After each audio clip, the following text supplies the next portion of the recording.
Hello students, स्वागत है एक बार फिर से आप सभी का अपने YouTube channel D U SOL exam warrior पे। आज के इस वीडियो के अंदर है ना, हम बीकॉम प्रोग्राम सेमेस्टर 8 का जो सब्जेक्ट रहने वाला है ब्रांड मैनेजमेंट, उसके विषय में अच्छे से समझने वाले हैं। तो बिना किसी तरीके शुरू करते हैं। उम्मीद करते हैं आपके पेपर अच्छे चल रहे होंगे। और अगर किसी भी प्रकार का कोई भी समस्या आया हो पिछले पेपर्स वगैरह में, या फिर आने वाले किसी सब्जेक्ट वगैरह के नोट्स वगैरह आपको चाहिए हो, तो आप कमेंट सेक्शन के माध्यम से पूछ सकते हैं। आपको जल्द से जल्द प्रोवाइड करा दी जाएगा, ठीक है।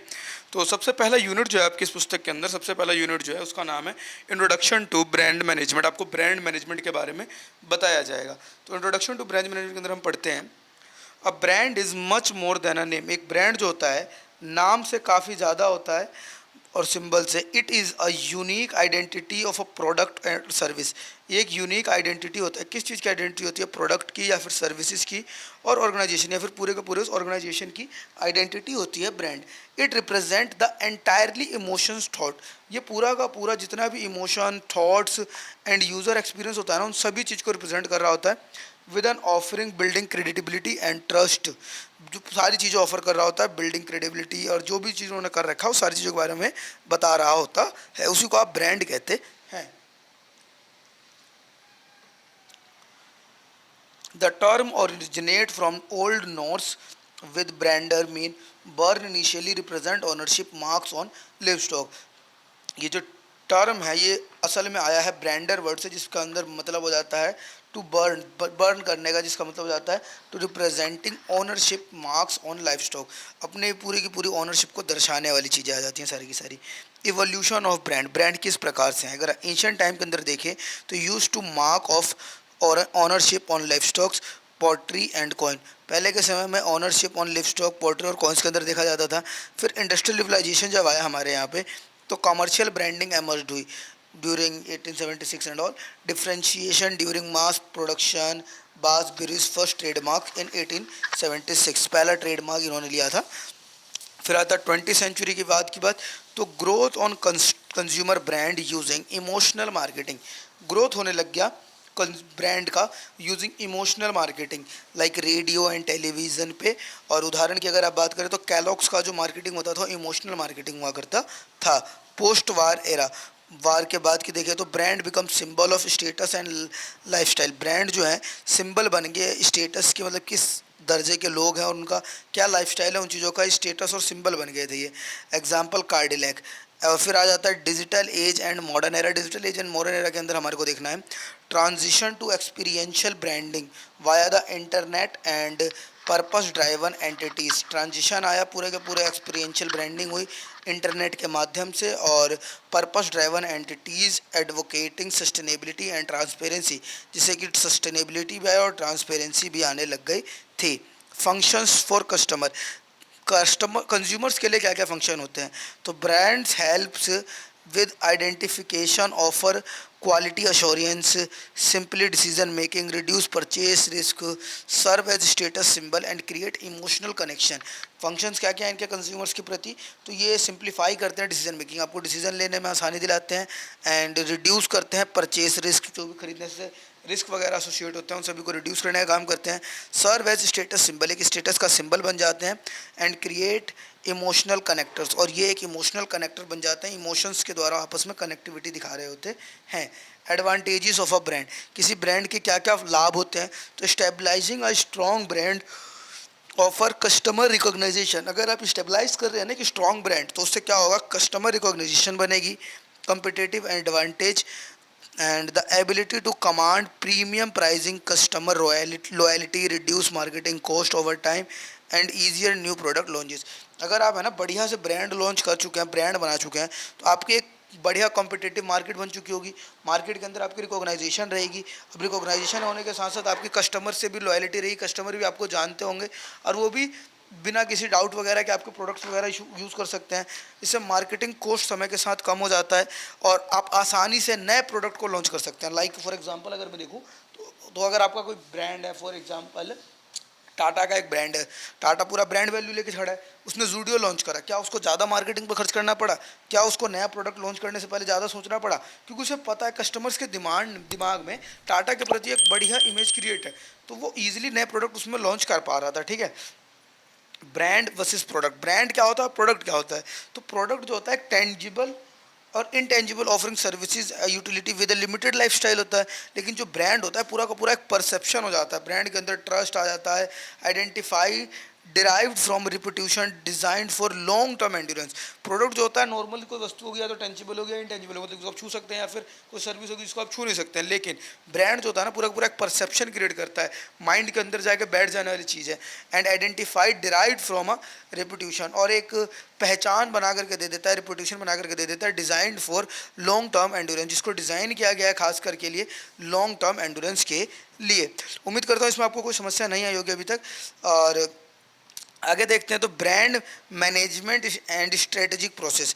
ब्रांड मैनेजमेंट होता है क्या और ये स्ट्रेटेजिक प्रोसेस क्या है? तो ब्रांड मैनेजमेंट जो है ना एक पूरी की पूरी साइंस है, creating and sustaining a brand. किसी भी ब्रांड को बनाने का और सस्टेन करने का पूरा एक साइंस होता है ये। द स्ट्रेटेजिक प्रोसेस इन्वॉल्व, इसके अंदर स्ट्रेटेजिक प्रोसेस आते हैं, जैसे कि सबसे पहला आ जाता है आपके पास आइडेंटिफाई ब्रांड पोजिशनिंग। क्या है ब्रांड की positioning? Creating brand identity, brand की एक आइडेंटिटी बनानी होती है। Developing a comprehensive strategy, comprehensive strategy होनी चाहिए। Stabilising a brand equity, brand की एक इक्विटी स्टेबलाइज करनी होगी। Communicating the brand, delivering the brand promise, and at last but not least measuring performance and evolving. ये सारे के सारे हो जाते हैं आपके ब्रांड मैनेजमेंट की strategic process. I hope unit number 1 आपको क्लियर होगा। यूनिट नंबर 1 में यही था। यूनिट 2 की वीडियो जल्दी आपको मिल जाएगी चैनल के ऊपर। और इंपॉर्टेंट क्वेश्चन आंसर के लिए एक बार कमेंट कर दीजिएगा एग्जाम डेट्स के साथ। आप एग्जाम के पहले पहले आपको पूरे इंपॉर्टेंट क्वेश्चन मिल जाएंगे। और अगर आप 7th सेमेस्टर में देख रहे थे हमारे चैनल को तो आपको पता होगा जो इंपॉर्टेंट क्वेश्चन हमारे चैनल पर बताए जाते हैं लगभग वैसे ही क्वेश्चन आपको एग्जाम के क्वेश्चन पेपर में भी देखने को मिलते हैं। धन्यवाद। वीडियो अच्छी लगी हो, छोटी लगी हो, लाइक कमेंट करना, शेयर करना ना भूलिएगा, क्योंकि मोस्टली चैनल्स यूट्यूब पे है ना लंबी लंबी वीडियोस बनाने में लगे हुए हैं। हमने आपके लिए बिल्कुल छोटी छोटी वीडियो बनाते हैं, 10 मिनट से अंदर आपको पूरा यूनिट खत्म कराने की पूरी गारंटी करते हैं। और लगभग ये वाली वीडियो भी आपकी 7 से 8 मिनट के अंदर डन हो चुकी है। धन्यवाद। वीडियो अच्छी लगी तो लाइक कमेंट शेयर करना ना भूलें, और मिलते हैं अगली वीडियो में। जब तक के लिए पढ़ते रहिए और इन्जॉय करते रहिए। धन्यवाद। शुरू करते हैं ब्रांड मैनेजमेंट का यूनिट नंबर 2। यूनिट 2 का नाम है आपके पास ब्रांड पोजीशनिंग। ब्रांड पोजीशनिंग से हम स्टार्ट कर रहे हैं, ठीक है।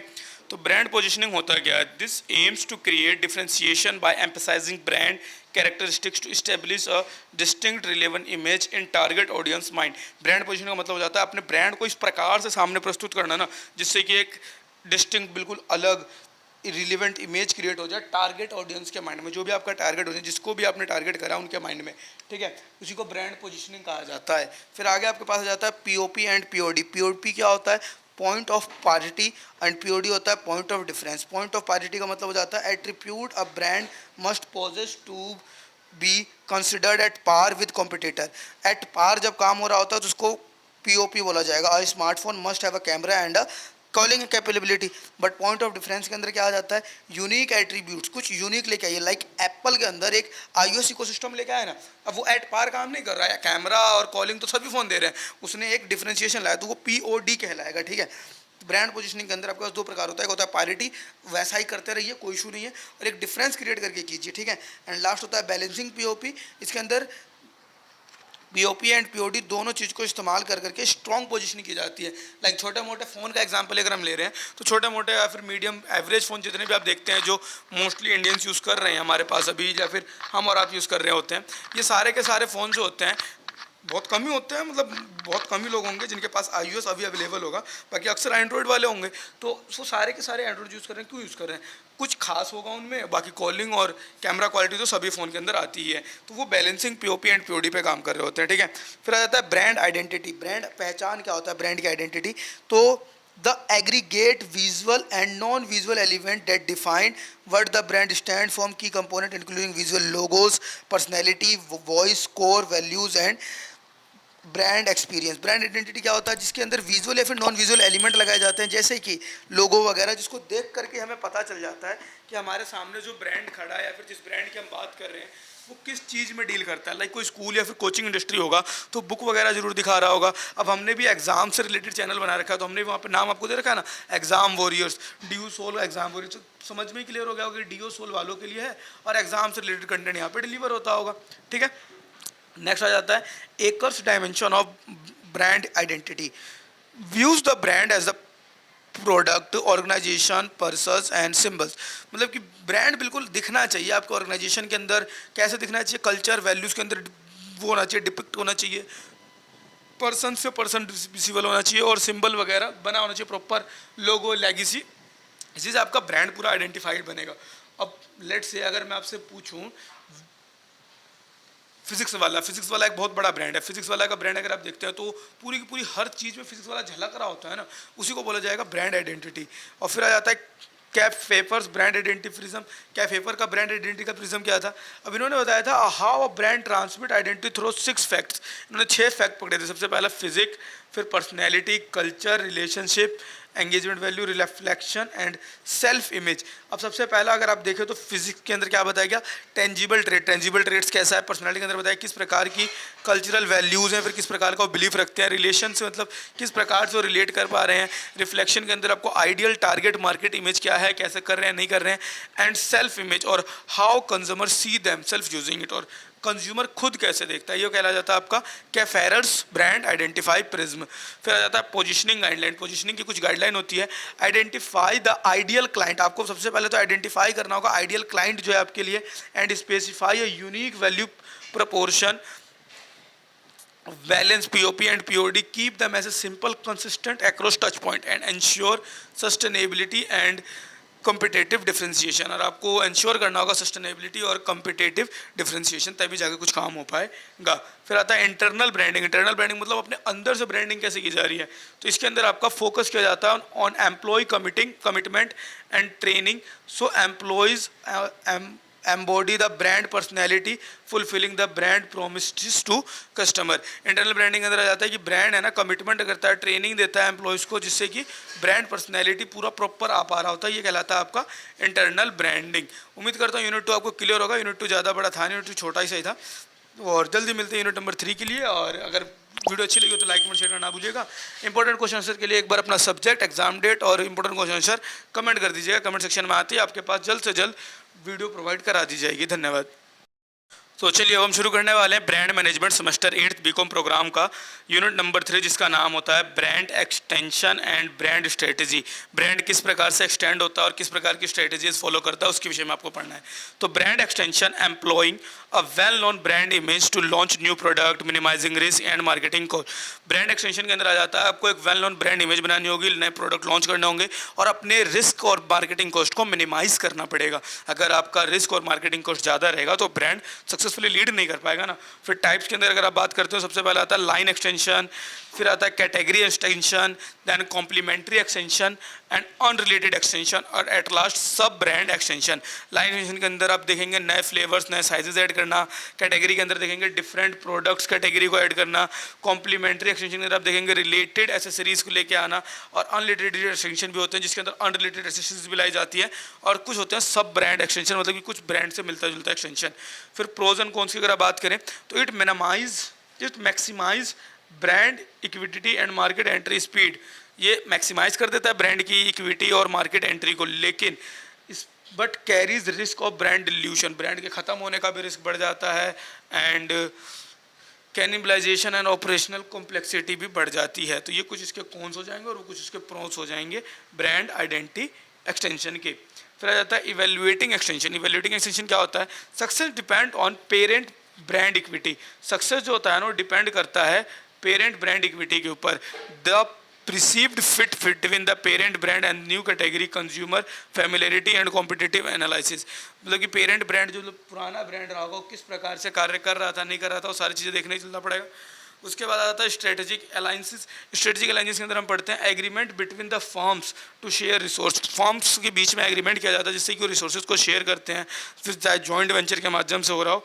टू मार्केट डाइवर्सिफिकेशन, जिससे मार्केट डाइवर्सिफाई हो पाए, इकोनॉमिक्स ऑफ स्केल बन पाए, रिड्यूस हो पाए रिस्क और टेक्नोलॉजिकल एडवांसमेंट लेके आया जा पाए। फिर आता है brand portfolio and architecture. Brand portfolio और आर्किटेक्चर के अंदर आपको पढ़ना है monolithic.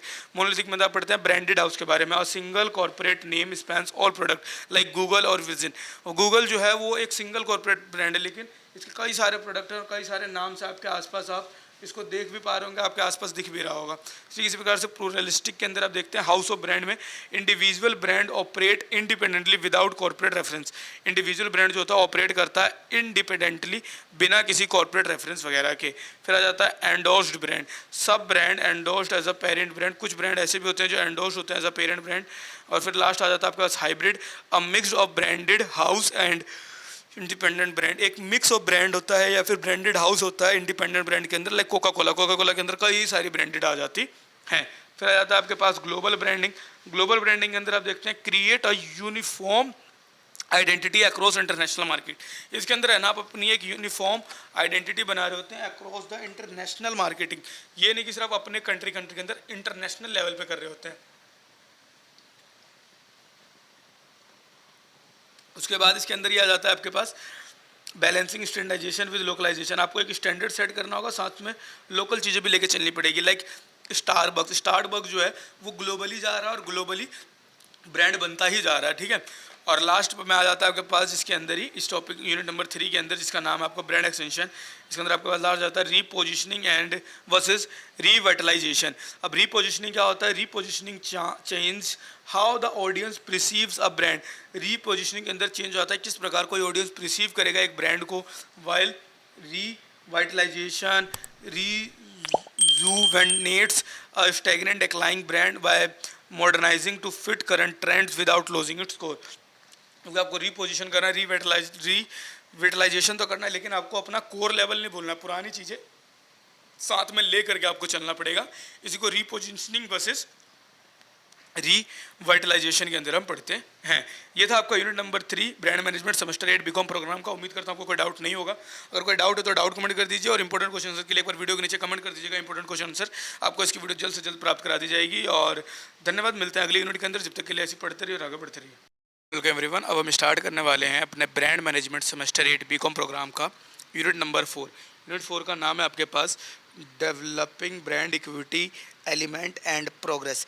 Developing brand equity element and progress, ठीक, प्रोग्राम, सॉरी। ब्रांड इक्विटी क्या होता है?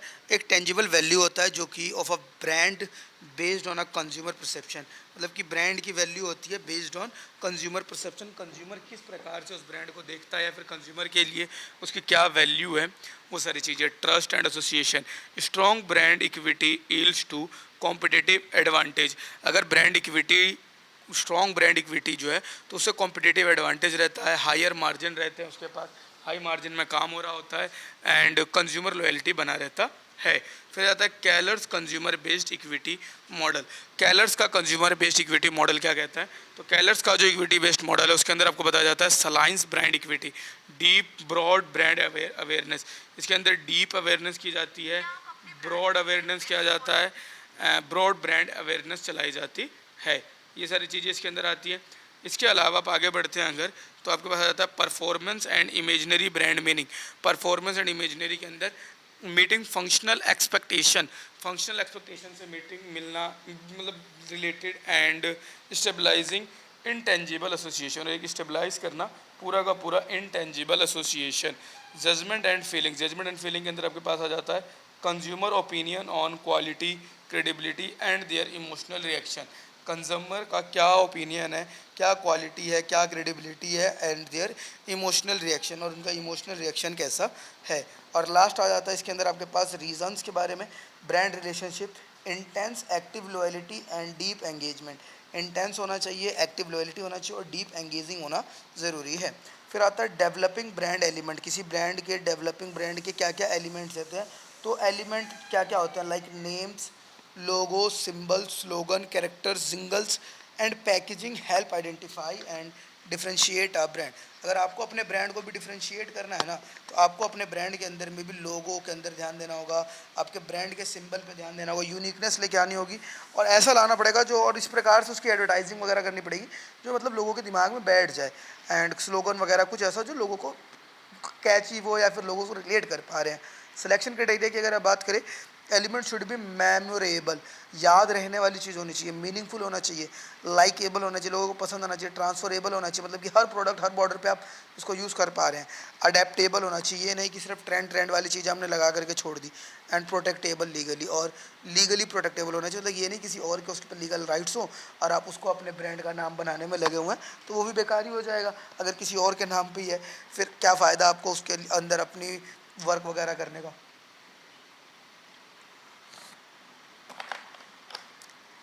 फिर आ जाता है पैकेजिंग। पैकेजिंग को है ना साइलेंट सेल्समैन बोला जाता है। क्यों बोला जाता है?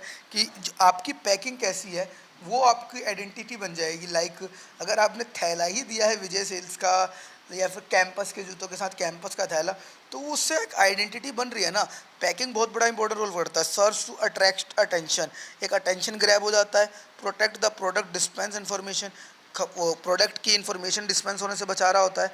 Influence buying choice, buying choice को इन्फ्लुएंस करता है। Differentiate the product and ideally ideally be sustainable, आपके प्रोडक्ट को डिफ्रेंशिएट करता है और सस्टेनेबल बनाने का काम कर रहा होता है।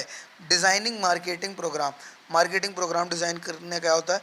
इसके अंदर आपके पास 3 स्टेप आते हैं: product strategy, pricing strategy and channel strategy. Product strategy की अगर आप बात करते हैं तो इसके अंदर आप फोकस करते हैं क्वालिटी के ऊपर, इनोवेशन के ऊपर, डिज़ाइन के ऊपर एंड सस्टेनेबिलिटी के ऊपर। फिर आता है pricing strategy. Methods include value based pricing, इसके अंदर जो मेथड होते हैं उनके अंदर इंक्लूड करता है value based price, penetration pricing, low initial cost, skimming high initial cost and psychological pricing. ये प्राइसिंग के बारे में आपने पढ़ रखा है, सेमेस्टर 7 में आपको प्राइसिंग का पूरा टॉपिक आपने पढ़ा था।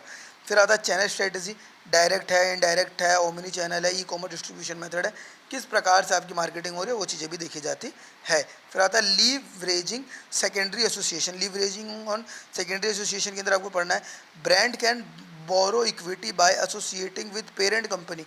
ब्रांड जो होती है ना, इक्विटी बोरो भी कर सकती है associating with parent company. Parent company का अगर इक्विटी ज़्यादा रहेगा तो उससे भी।